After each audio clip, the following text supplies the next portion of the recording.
I am the amazing atheist. And you're not. Kill yourself now, you fucking swine. You should be ashamed.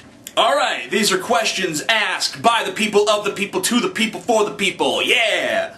What? Doesn't matter. Would you rather join the KKK or Al-Qaeda? I'm already a southern white male, so if I joined the KKK, my lifestyle wouldn't change that much. I don't have any black friends as it is. You know, plus the KKK, you could be lazy. The KKK doesn't do anything anymore. They don't lynch people anymore. They don't really burn them crosses too much anymore. What does the KKK actually do? They play softball together and go to barbecues. Ooh, big fucking deal. The only problem with being in the KKK is you have to hang out with a bunch of dumbass redneck white people.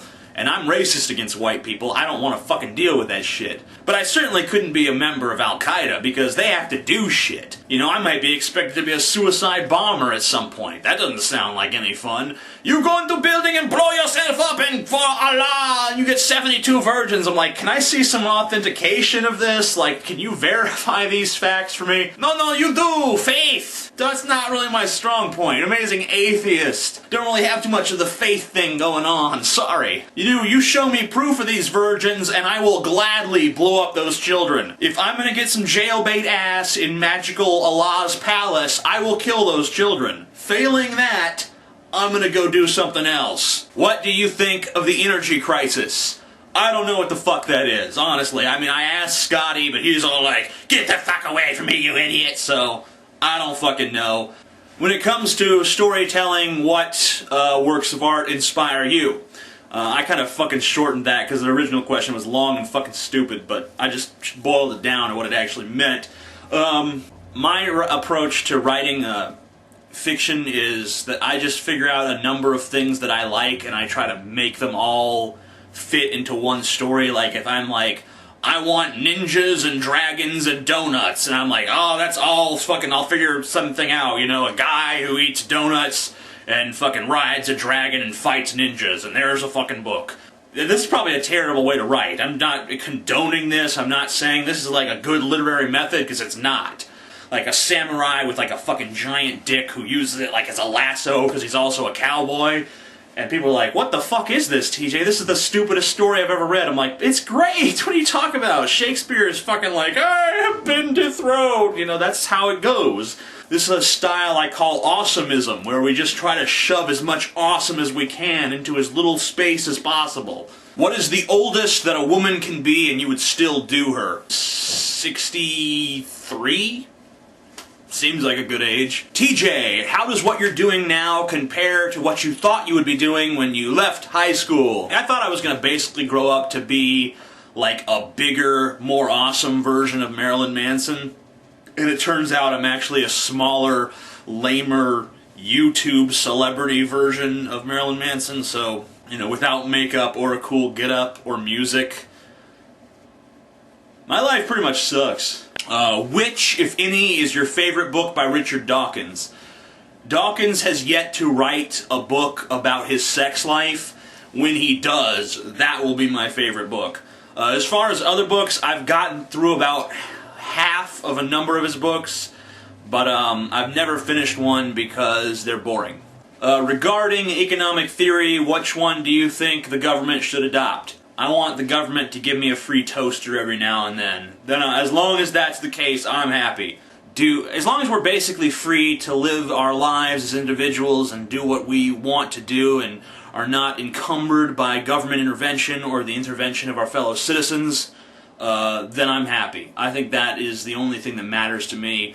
I don't care if you're economically left-wing or economically right-wing, so long as you are libertarian in your social values.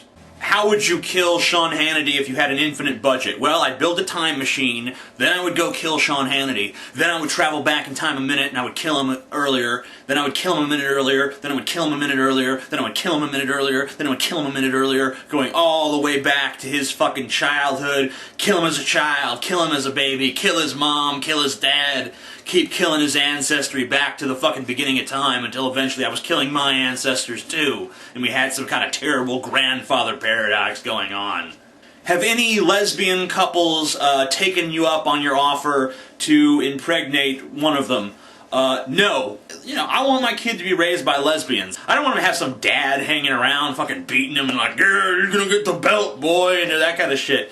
I want a lesbian couple to raise my kid. No lesbians have fucking come to the forefront and been like, we would like your seed. Call me lesbians, call me.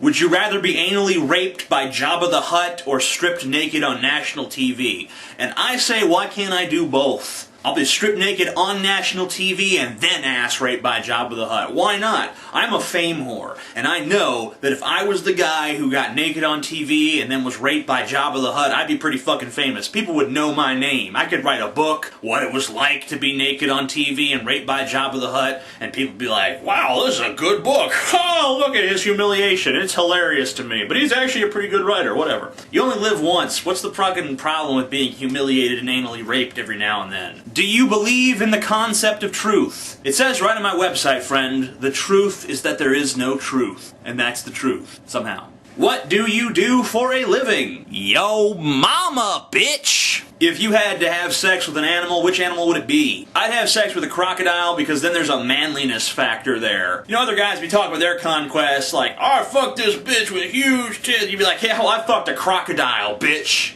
That's right. Where do you think I get these scars? I fucked a crocodile. Beat that shit. You can't. What inspired you to make all the videos that we know and love? Well, it all started with a petty argument with a stupid person who used to frequent a website I used to go to. I had an argument with them on AIM about God. They were saying that nature itself is God. I'm like, it's just nature. You don't need to call it God. If you're just talking about nature functioning as nature, you don't have to call it God, because that just confuses people. Why would you say some shit like that and just fucking add to the confusion and give credence to these fucking psychopathic fucking redneck Bible-thumping morons? Why would you do that? He persisted in being a moron, so I'm like, I gotta do something about this. So, the something I did was I created a YouTube account, and the rest is fucking goddamn history. How would your life be different without YouTube? Well, I'd be massively ripped, I'd have a 12-inch penis, and there'd be girls lined up around the block to suck it. So things would basically be the same.